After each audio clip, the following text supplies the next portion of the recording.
So, as opposed to the classical idea that one gene controls one character, we also have cases where many genes control the same character.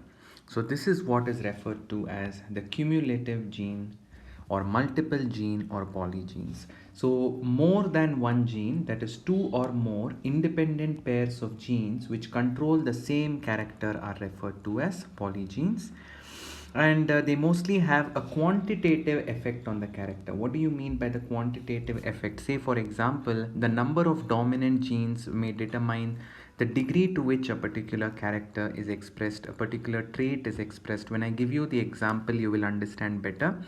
Several examples for this cumulative gene action, where please remember many genes control the same character, are inheritance of skin color in man, body size in chicken, kernel color in wheat, human height, and Drosophila eye color.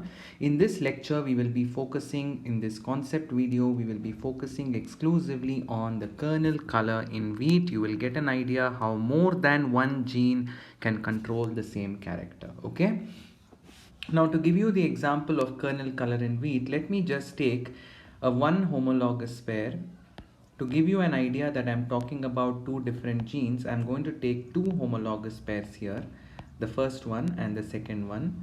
So this is a homologous pair 1, let us call it as locus 1, and this is the second homologous pair, let us refer to it as locus 2. Now let me assume that there are a pair of genes located on locus 1, that is capital A and small a, which are alleles of each other, and capital B and small b, which are alleles of each other. So locus 1 represents gene A, which occupies one homologous pair, and locus 2 represents gene B, which occupies a second homologous pair. Now both of these genes are involved in, see, there are two different genes, A and B are two different genes. They determine the kernel color of wheat and with a quantitative expression. So let us see how exactly they are quantitatively expressed. Now supposing a wheat plant has all the four genes which occur in these two loci, all of them are dominant. That means it has a maximum dose of dominance. So that's what I mean by quantitative. Quantitatively, how many dominant alleles are there here? There are four dominant alleles which occur together in a wheat plant. Then do you know what will the kernel color of the wheat be? It will be darkest red.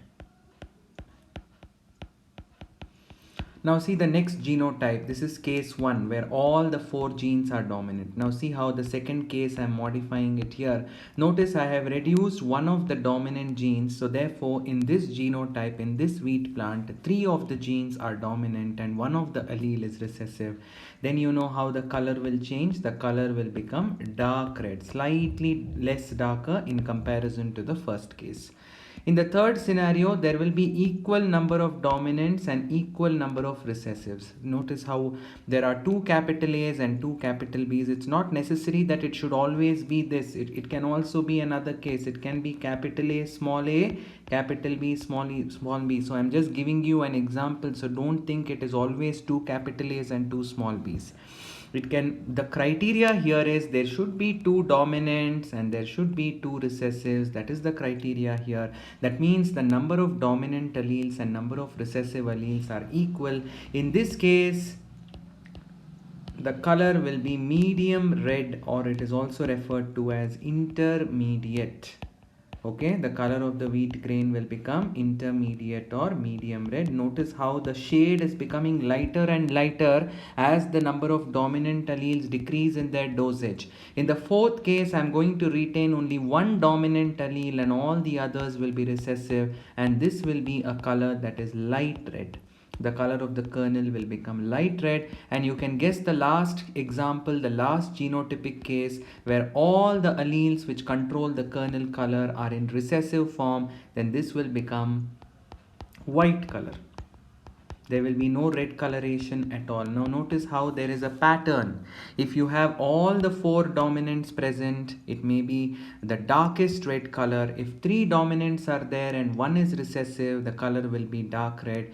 If the number of dominant and recessive are the same, that is equal two dominants and two recessive, then the color will be medium or intermediate red. If there is only one dominant allele and all the other three are recessive, then it is light red. If there is absolutely no dominant allele at all, if all of them are recessive, then we say that the color becomes white. So this is how you can see there is an additive effect, there is a quantitative effect. Quantitative means as we move from example 1 to example 5, notice that the quantity of the dominant allele is coming down.